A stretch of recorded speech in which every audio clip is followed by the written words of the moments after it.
okay, parents. Your kids are going to turn out just fine. Welcome to the Your Kids Will Be Fine podcast. I am Dr. Michael Malopsky, board-certified pediatrician, practicing in lovely Castle Rock, Colorado, just south of Denver. And this is the podcast that helps parents sort through the overwhelming amount of information that's out there, sometimes too much information, and really helps limit our anxiety, help us know what's really important when it comes to the health and well-being of our children, so we don't have to maybe be as anxious and know that, hey, your kids will be fine. The topic today is a very popular topic. It's something I've made several videos on and seems to be an endless source of anxiety for parents and families. And that is the topic of toddlers and how they eat, and when it's a problem, and when to be concerned, and how to help them. So first off, it's important to understand why pediatricians worry about how your toddler eats, or why you would worry about how your toddler eats. And that's because your toddler's nutrition and growth have a lot to do with their neurodevelopmental outcome. One of the metrics that pediatricians use when you come for a checkup, all through infancy and early childhood, is we look at your child's growth chart. The growth chart is plotted by height and weight and head circumference. Usually head circumference stops being checked unless there's a problem between age 2 and age 3 in most places, because it's really hard to check that on a toddler.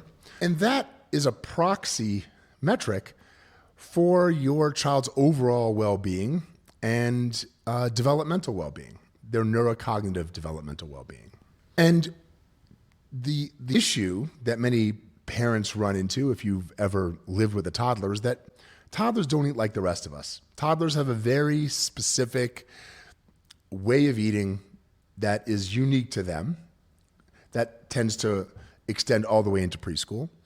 And toddlers also tend to be somewhat oppositional and not necessarily interested in our input when it comes to, suggesting they do something different. So the most important thing to know about how toddlers normally eat is that during the toddler years, a child's growth is definitely a lot slower than it is in the first year. So it's a much flatter part of the growth curve.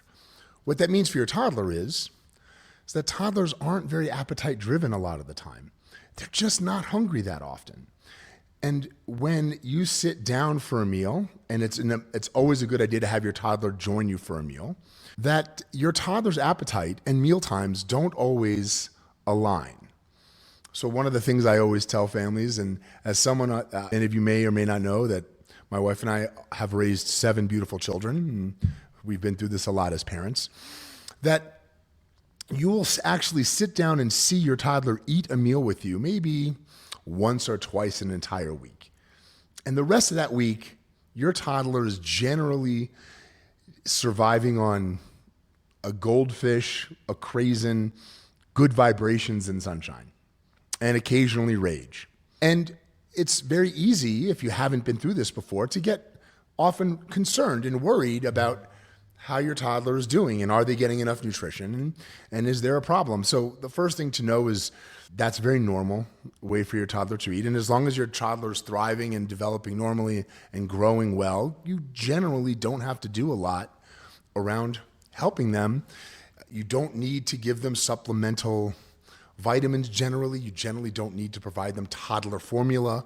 And in fact, the American Academy of Pediatrics came out very strongly against routine use of toddler formulas, because it's a lot of, when they're expensive, it's a lot of empty calories and often unnecessary. So that's the basics of how toddlers tend to eat. And most of the time, there's no need to be concerned. So the next logical question that a lot of parents ask me at the office is, well, how do I know there is a problem? When should I be concerned about my toddler? So there are specific situations that can really impact your toddler's relationship to healthy eating and normal nutrition, which will need some support and help.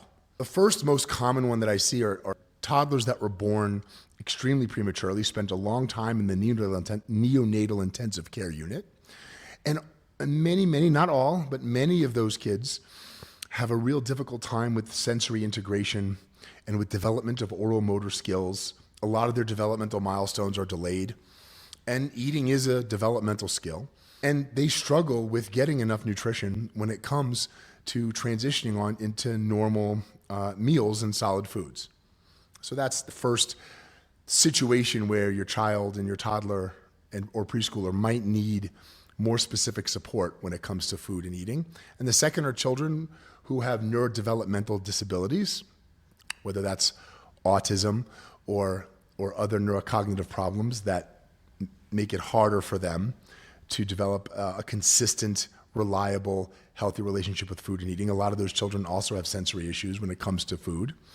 And the third are behavioral issues. Maybe your toddler could be a completely healthy, developmentally normal kid, but there are dynamics between parents and children and certain personality and temperamental traits that some toddlers have that make this process, for whatever reason, extremely difficult for them.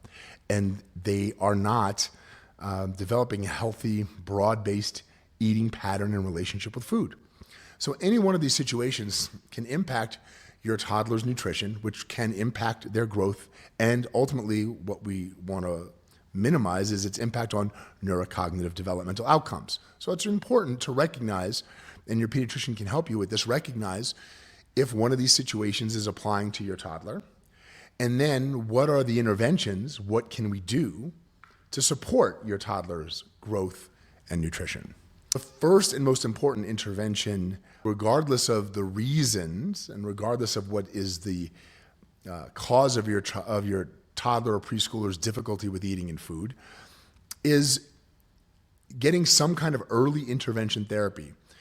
Many communities with children's hospitals have oral feeding clinics that are staffed by speech and occupational therapists that are specifically trained in helping families help your toddler and preschooler through these issues and move forward and improve with their relationship with food and eating. And usually it's a long-term process. Often these kids are in feeding therapy for 6 to 12 months. And that by far is the most important primary intervention. And then the second intervention is that while your toddler is going through these early interventions to help them with their eating issue, whatever that is supporting their growth and nutrition so they can continue to thrive while they're working on improving their eating routines. So what are the options? What's available? How do parents do that? So this is where supplemental toddler nutrition becomes a topic. Just as the American Academy of Pediatrics stated, healthy toddlers and preschoolers who have normal and healthy, broad-based eating routines, as we talked about, don't benefit from toddler formula and toddler supplemental nutrition. But if your child is in one of these categories that we talked about, there are choices. Most people are familiar with products that they see on the shelf, things like Pediasure or the major formula manufacturers all make a toddler formula. Similac makes one, Enfamil makes one. There isn't any major problem with any of those. The issue that I have, and in our community, families are generally much more aware of what's in the ingredients and what's in there giving their child. It's no longer really okay just to recommend a product off the shelf, and when parents pick it up, they see that a major ingredient is high fructose corn syrup, that there's a lot of added sugar.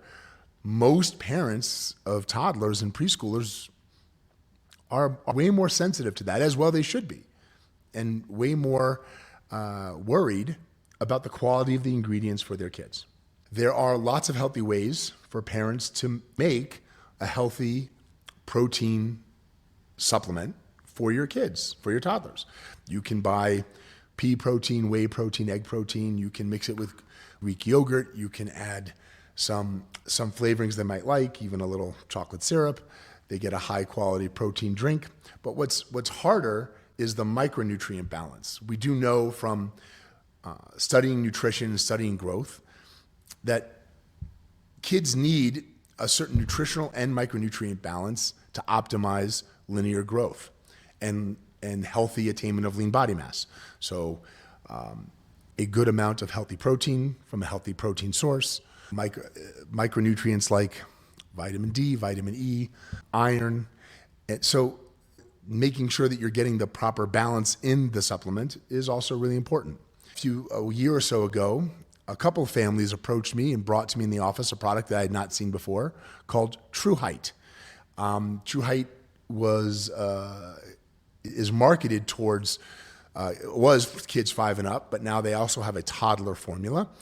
And those are available at True Height Vitamins as well as on Amazon. And what True Height did is they studied not just the protein, but what micronutrient balance optimizes children's growth, both in preschool, toddler years, as well as school age and adolescence. And they have protein shakes, which have all of those clean ingredients. The one thing I like about it is minimal added sugar, healthy protein sources, and the right vitamins that your child needs to optimize that. And they also have gummies that have also the micronutrient balance that are needed. They can supplement just with the gummies and skip the shakes, especially if the teenagers really like that when they're trying to maximize or optimize their growth and their height, and they already eat well and pay attention to their nutrition. It can be a nice supplement to what they're already doing. So using a product or any one of these products as a way to supplement your toddler's nutrition is an important way of supporting their healthy nutrition and growth while they are getting the interventions that allow them to overall improve with their eating routines. So the first and most important takeaway is, one, understanding how normal, healthy toddlers and preschoolers eat, and knowing that most of the time, with very little intervention, they do just fine. The one interesting observation that a lot of parents make, especially if you have a child in preschool or daycare, is that your child often doesn't like eating very much or isn't eating very many meals or very much of their meal when you're with them. But when they're in their preschool setting, they seem to eat beautifully, and they eat everything, and they don't seem to be overly picky like they are at home. What's important to know about that is that it's a really good lesson for us as parents around how to manage mealtime with young children. The most important thing to take away from that is at preschool, usually the kids are all eating together. There's a lot of socializing, and the food is there. But what isn't there is an adult usually hovering over them and pushing food at them and constantly making it a big deal about what they're eating or not eating. They're left to their own devices. The meal is a social event and a social engagement, and then eating tends to just happen much more naturally and organically under those conditions. It's a great lesson for how we should run our meal times at home. Meal times should be about social connection. They should be about spending time with the family, but there should be very little said and very little mentioned about what your child is actually consuming or not consuming during mealtime. Once again, knowing that the average young child might eat the whole meal with you maybe once or twice a week. And if they're doing that and they're growing, they're usually doing just fine, and they're gonna be okay. So making mealtime about social connection, understanding what normal eating patterns look like, knowing what are the risk factors and what are the really concerning and troublesome areas where young children and toddlers can struggle with normal eating and nutrition, knowing that the first major intervention, the most important intervention, is getting eating therapy and feeding help with a clinic and in particular early intervention therapists who specialize in this area to get your child on the long-term path of a healthy relationship with food. And as important, supporting their healthy nutrition while they're going through this process. So I hope this was helpful. I hope this was something you can take something away from, and knowing that, most of the time your kids will be fine. Join us. We're dropping a new episode every Monday. We're going to talk about all kinds of pediatric parenting topics and try to help us all worry a little less and knowing what's really important and what's not. Looking forward to seeing you guys all with us.